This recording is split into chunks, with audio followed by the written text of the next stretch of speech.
شايفين كاوتش اهي محطوط فيها الحاجة اللي انت عايز تعملها اهي زي ما انتوا شايفين.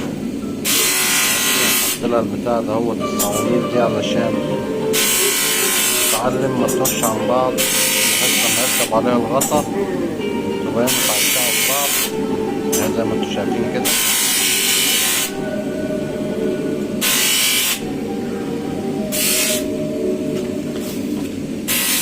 وادي الغطا بتاعها هو اللي هيتحط عليها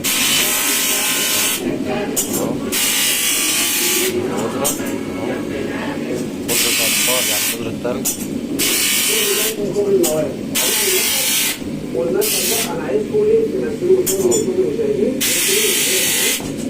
صاحبتي فيه قلت الشباب انت ما لقيتوش الخاتم والله فبتقولي لها ماشي. الحتة الفاضية دي هتتسد اهي. بعد كده نحط عليها ورقة، نحط عليها ايه الغطا بتاع الحلة، كلها تروح بعد كده على المكبس.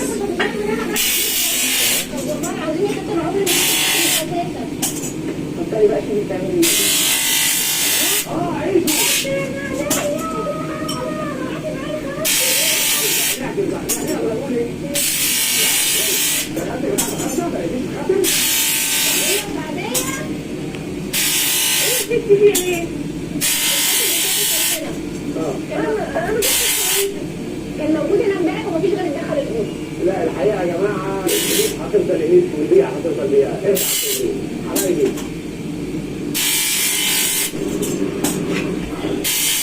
طبعا هنشوفها دلوقتي وهي بتتسوى بالنار، وهصور لكم برضه وهي بتتسوى بالنار وكده عشان تبقوا عارفين كل حاجة.